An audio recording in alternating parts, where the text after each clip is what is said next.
Vamos elevar nossos pensamentos a Deus, a Jesus, aos sagrados orixás, para que eles nos inspirem, nos fortaleçam em bênçãos de luz e esclarecimento, para que esta conversa possa ser luminosa e proveitosa a cada um de nós. Que assim seja. Vamos lá. Bom, antes de iniciar essa lenda, é uma lenda de Pai Ogum, mas antes de iniciar essa lenda, nós temos que lembrar que toda lenda ela tem seu fundo de verdade. E os orixás têm inúmeras lendas trazidas pelos babalorixás antigos. E assim, a gente tem que lembrar que a religião natural, que traz como os orixás forças vivas da natureza, forças de Deus, é milenar. Porque senão a gente fica imaginando que essas forças só nasceram aqui em solos brasileiros, né? Mesmo sabedores de que elas vieram da África. E aí a gente fica imaginando, mas só tomaram força aqui no Brasil. Não, são milenares que foram trazidas aqui no Brasil através de nossos irmãos negros. E assim, lá no início da humanidade, nós temos que entender que o nosso olhar, eu digo nosso porque éramos nós, somos trazidos hoje aqui através da lei da reencarnação, mas nós repetimos, né, inúmeras reencarnações. E lá, no início da Terra, da humanidade, o nosso olhar era mais material do que hoje. Nós temos um olhar ainda bem material. Nós ainda não nos espiritualizamos, mas iremos. Mas éramos mais brutos. Então era natural que para entender a divindade, nós transformávamos essas forças vivas, luminosas e divinas em material, é natural. Então, essas lendas, elas são muito humanas. E é interessante, muito interessante, por quê? Porque ela nos mostra que quando a gente humaniza o que é divino, a gente deturpa as qualidades de Deus em nós. E as lendas dos orixás mostram isso, porque eles brigam muito entre si, há contendas, há rinchas. Aí você fala, nossa, mas como divindades de luz tem essas contendas, essas brigas e essas rinchas? Exatamente por isso. Toda vez que a gente humaniza o que é divino, a gente deturpa as qualidades de Deus que há em nós. Porque somos filhos de Deus, fomos criados à sua imagem e semelhança. Mas quando a gente fala que foi criado à imagem e semelhança de Deus, vem também a questão do olhar humano. Tanto é, lá na Capela Sistina, tá lá Deus barbudo, né, com o dedinho assim, aí no homem. Então a gente já imagina Deus, né, aquele soberano, barbudo, sendo que os espíritos já nos ensinam que Deus é imaterial. E eu repito sempre, nós ainda não entendemos de forma plena o que é Deus. Nós compreendemos Ele como um Pai. Mas é interessante que eu acho que Deus cabe mais como mãe do que como pai. E aí você fala, meu Deus, como assim? Sim, Ele é força geradora, criadora. Então, você pode chamar Deus de mãe? Claro. É que quem traz a ideia de Deus como pai é Jesus. E Jesus já foi morto na cruz por ser, né, aquele ser que traz toda uma revolução. Se ele tivesse chamado Deus de mãe, ele não tinha sobrevivido no dia seguinte. Porque tem aquela questão machista que nós sabemos que é natural. Mas Deus, ele é imaterial, ele pode ser mãe, ele pode ser pai, ele é uma força geradora, criadora, uma força viva, ele é mãe e pai ao mesmo tempo. Então, quando você fala de orixá, você está falando dos seus mensageiros divinos, das suas forças vivas. E quando Deus emana qualquer uma de suas qualidades divinas, ele transforma essa qualidade em um fator. Por exemplo, o amor é um fator, a ordem é outra, o equilíbrio é outro fator. E são energias e vibrações que não estão na mesma faixa vibratória. Elas destoam, elas se misturam, se unem, elas também, né, têm ali as suas misturas, mas cada uma vibra com uma cor, com um cheiro e tem também som. Nós somos umbandistas e às vezes eu trago algumas ideias trazidas pelos irmãos kardecistas só para a gente poder compreender. E eu lembro de uma vez Chico Xavier falando que ele foi levado às alturas, né, por Emmanuel, e quando ele é levado nas alturas, que ele vê o bailar dos planetas, ele diz que aquele bailar tinha música, como se fosse uma orquestra divina. Aquilo tem som, tem cor, tem beleza, aquele movimento dos planetas. Mas isso não é novidade para os umbandistas. Eu trago essa ideia de Chico, porque Chico é um médium tão conhecido no Brasil, mas essa ideia é muito clara para nós umbandistas, porque os guias de Umbanda sempre nos esclarecem que tudo no universo vibra em cor, em som, em luz. Então, quando Deus emana qualquer uma das suas forças vivas, ele transforma em fatores. Esses fatores primordiais que emanam basicamente no universo, os fatores básicos, é o fator da fé. Vou transformar eles já em sentidos, tá? Já transformar ele em sentidos, que é o fator da fé, o fator do amor, o fator do conhecimento, o fator da justiça, o fator da lei, o fator da evolução e o fator da geração divina. Se você for parar para pensar, esses 7 fatores são os básicos e deles emana todos os outros fatores, eles são básicos. Claro que eu já estou transformando esses fatores em vibrações elementares, sentimentais, porque a fé traz todo um sentimento, o amor traz todo um sentimento. E cada um desses fatores, nós trazemos a ideia de um orixá.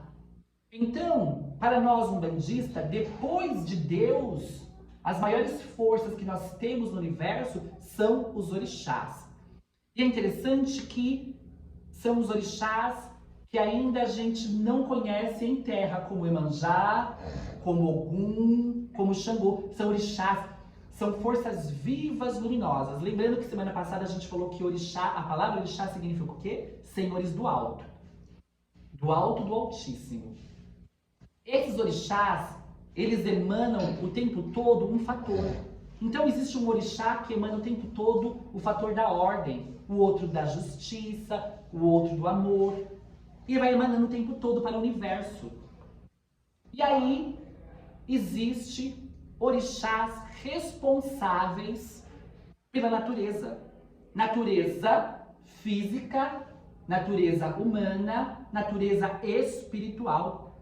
Porque são hierarquias, são forças que vão vindo. Como isso funciona? Ah, Deus sabe. Isso são fragmentos que os guias espirituais vão nos trazendo. Como eu disse no início da conversa, a gente sabe exatamente o que é Deus? Não.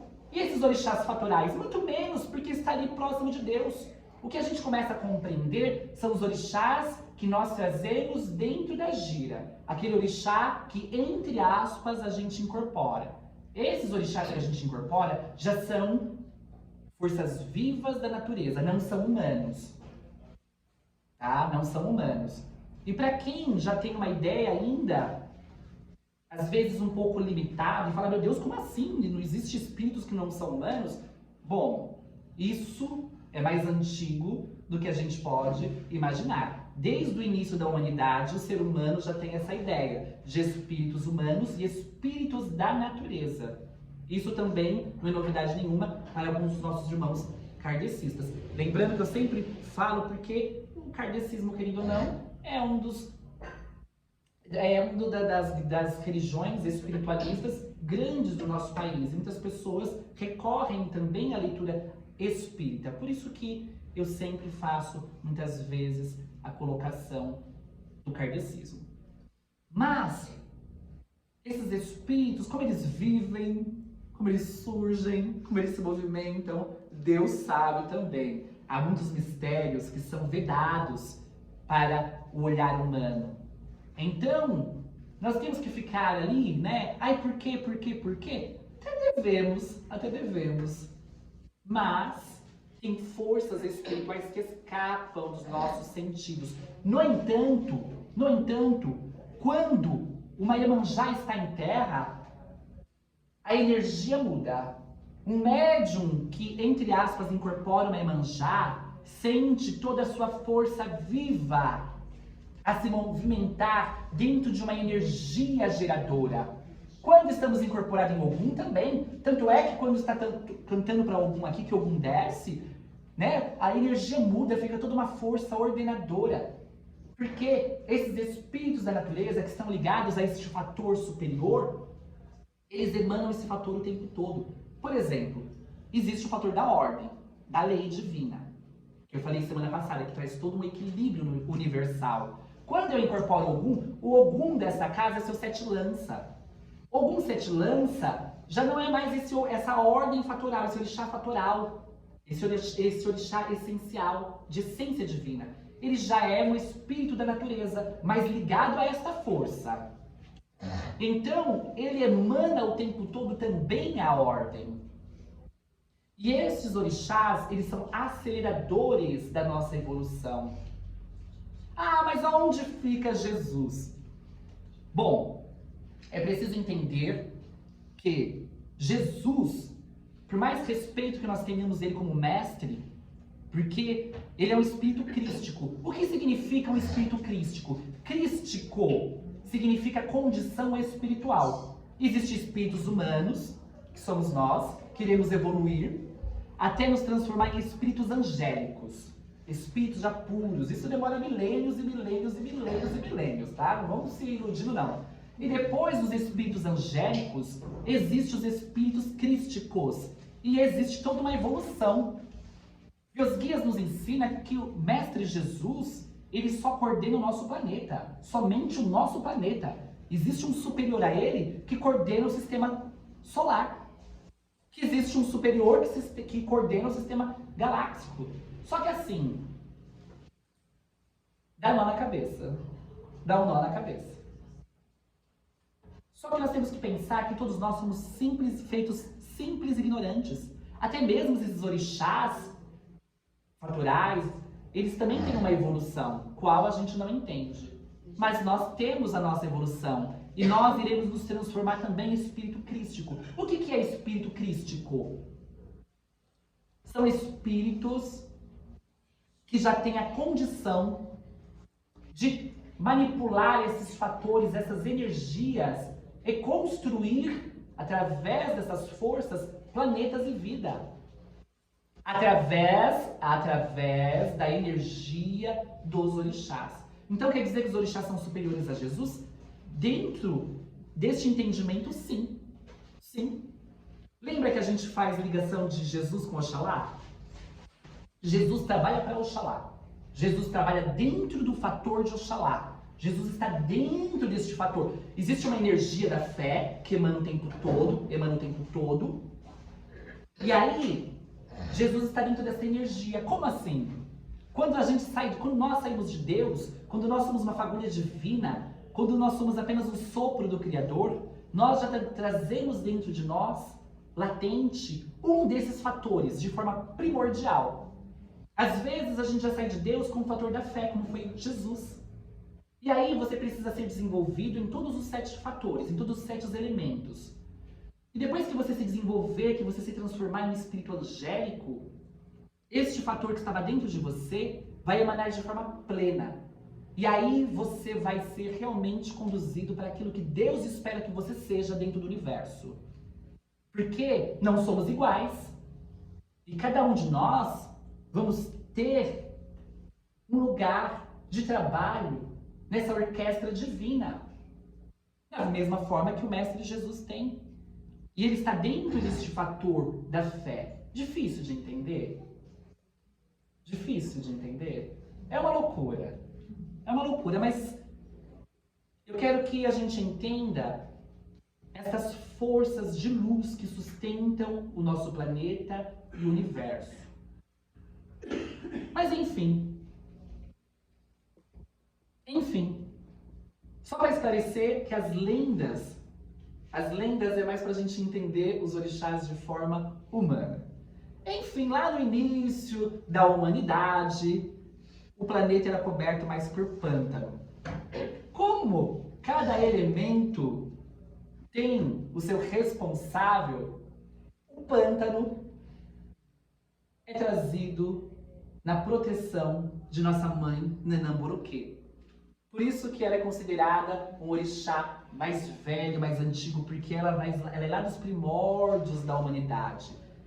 E aí, depois de toda aquela transformação planetária, o mundo foi criando terrenos, foi se estabilizando, e Deus, Pai Olorum, foi dando a cada parte para um orixá. Mas a maior parte ainda era de Nanã. E aí Ogum, que já trazia a ordem na Terra, que era uma força guerreira, tinha que resolver um grande problema, uma grande confusão, do outro lado do país onde ele estava. E entre um país e outro, tinha um grande pântano. Eram países assim, sabe esses igual da Europa, que é tudo pertinho? Mas existia um grande pântano ali que estava impedindo com que ele passasse com mais rapidez. Ele podia dar a volta, mas espertinho ele quis atravessar aquele pântano. E começou a atravessar, quando de repente ele se sentiu paralisado. E aí ele escutou uma voz de uma senhora assim: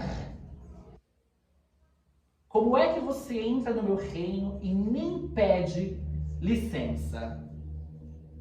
Ogum olha para cima e vê uma senhora e diz: quem é a senhora para querer licença de algo? Uma velha, franzina desse jeito? Sou velha sim, mas tenho poder dentro deste reino e você não irá avançar. Ogum gargalhou e falou: quem é a senhora? Disse novamente: quem é a senhora para me impedir de avançar? E repete novamente: uma velha franzina. E começou a avançar, dizendo: sou jovem, viril e forte. Irei sim passar pelo seu reino, sem pedir a menor licença.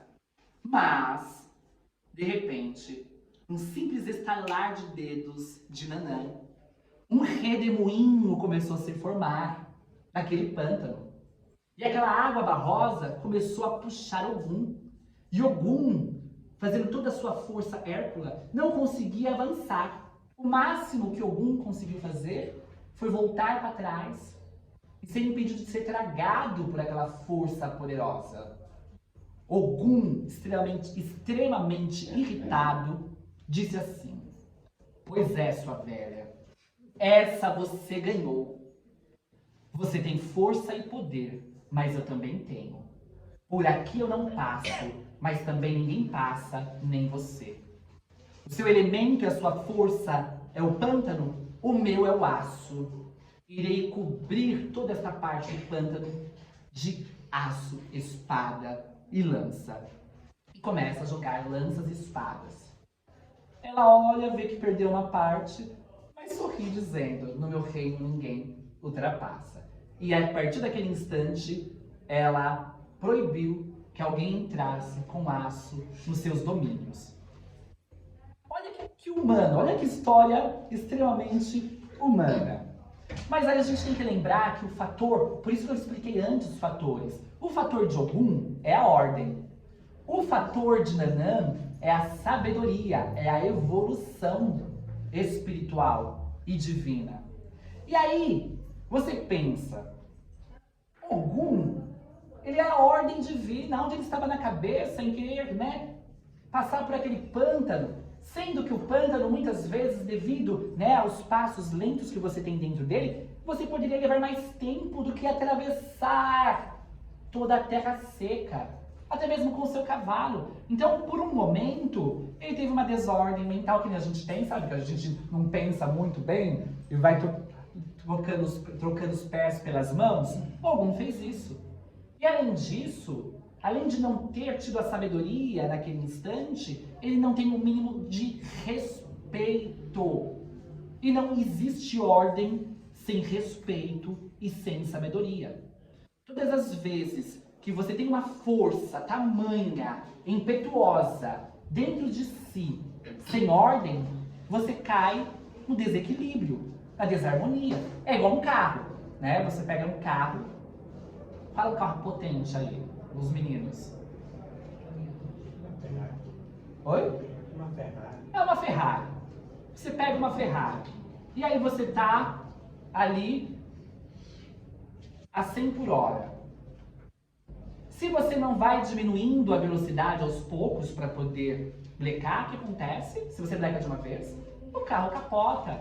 E é assim a vida. Se você está com toda a sua potência divina, se você está com toda aquela força, aquela garra, mas não sabe dosá-la, uma hora você capota. Então, todas as vezes que nós, seres humanos, que temos toda a potência divina dentro de nós, todas essas forças divinas dentro de nós, a gente acaba esquecendo essa luminosidade que há em nós e acaba se olhando mais para a Terra, a gente se atropela, a gente traz em si a desordem, a perturbação. Então, na vida é preciso sabedoria e ordem. E aí, claro que hoje, nos muitos terreiros de candomblé, se toca para Nanã, Ogum não desce. Se toca para Ogum, Nanã não desce. Em todos os elementos de assentamento e firmeza de Nanã, não se pode colocar nada de fé. Claro que aí é o nosso olhar, o quê? Muito humano, porque transformou a lenda em algo real. E não é real. É para mostrar o que acontece quando nós deturpamos tudo que é divino. Então, se a sua vida hoje está em desordem, busque a sabedoria de Deus em sua vida. Mas como? Orando, se ligando a Deus, pedindo sabedoria, pedindo equilíbrio, pedindo luz. Hoje eu vou ensinar um trabalho, depois vocês pegam no vídeo lá no YouTube. Hoje eu vou ensinar um trabalho, quando a sua vida estiver em desordem, quando você estiver sem caminho, quando a coisa não estiver indo, quando você estiver num labirinto sem saída, eu vou ensinar. Olha, pode ter gente aí que vai jogar pedras em mim. Quem leva tudo a ferro e fogo, quem leva todas as lendas ao pé da letra. Porque hoje eu vou ensinar um triângulo de força, a força de Pai Oxalá, de Nanã e de Ogum. Essas forças que aparentemente se desalinharam, mas nós vamos alinhar. Vocês vão pegar 3 velas, uma branca, uma azul escura e uma lilás. E aí, nós vamos pegar um copo com água, colocar no meio esse copo com água, coloca o seu nome embaixo desse copo com água. Na frente, você coloca a vela de Pai Oxalá, na frente do triângulo. Triângulo, na frente da ponta, a vela branca. Do lado direito, a vela azul escura de Pai Ogum, formando um triângulo. Do lado esquerdo, a vela lilás. Aí você vai acender a vela branca, consagrando a Pai Oxalá, firme sua força dentro deste triângulo de força. E para melhorar ainda, se você tiver um pedacinho de madeira, ou até mesmo um pedacinho de cerâmica, ou se você tiver um chão que você pode riscar, você risca com uma pemba. Compra uma pemba, né? Risca. Nós trazemos todos esses mistérios dentro de nós. Peça a força de Deus que ative aquela pemba em força e luz, desenhe um triângulo e aí você posiciona as velas na posição que eu falei. Coloca a água no meio, seu nome embaixo e peça a Pai Oxalá que fortaleça a sua fé. Peça a Pai Ogum que te dê a direção precisa e a Nanamburuque a sabedoria para compreender os percalços do caminho e assim triunfar no bem Junte essas três forças, esses três poderes. Lembra que eu falei que esses fatores também se misturam? Peça a força viva a cada um desses fatores e eles irão te direcionar. Nem sempre precisa vir aqui no terreiro, né? Quando você está sem tempo, quando a vida está corrida. Então ative essa energia. Claro que, eu sempre falo, a vinda no centro é de suma importância, porque é aqui que nós trocamos as energias precisas. É onde a gente se fortalece e sustenta. Mas, às vezes eu tô com um problema assim. A cabeça tá desnorteada. Tô sem caminhos mentais. Durante a semana, será que eu preciso esperar até a próxima segunda-feira? Faça isso que vai ser sabedoria na vida de cada um de vocês. Lembrando que só pode acender vela quem estiver ligada ou ligado a um centro umbandista ou a qualquer centro que faça uso já das velas. E se a sua casa estiver em desalinho espiritual, você sente. Às vezes você sente que sua casa não está muito assim harmoniosa. Não faça esse trabalho. Venha primeiro no centro, peça para que os guias limpem a sua casa, te dê proteção, aí sim você faz isso. Por quê? Porque a vela, ela não é um elemento apenas material, ela cria um fecho espiritual, que os espíritos acabam enxergando. E aí os espíritos sofredores enxergam essa luz, falam, olha que delícia, tem uma luzinha ali, vou lá. E se sua casa não estiver em proteção e segurança, eles entram. Tá? Então, quem está dentro de um centro de Umbanda, é natural que a sua casa esteja em proteção. Por isso é bom essa frequência. Então, e mesmo que estiver em desarmonia, porque a gente adora criar desarmonia no nosso lar, né? Tá tudo harmonioso, a gente vai lá e discute, perturba, desalinha. Se estiver em desordem, não faça. Esperam se harmonizar novamente, para depois fazer isso. Qualquer trabalho com vela. Tudo bem? Ficou mais fácil de compreender um pouco os orixás, a entender as lendas, que a gente não deve levar as lendas ao pé da letra. Para a gente compreender as lendas, a gente primeiro precisa entender qual é o fator de cada orixá. Porque aí a gente fala, olha, existiu essa briga porque faltou a luz divina ali. Tudo bem, coração? Perfeito. Que a força poderosa de Deus ilumina cada um de nós. Pai Ogum nos traga ordem, que Nanamburuque nos traga sabedoria, Pai Oxalá fortaleça a nossa fé.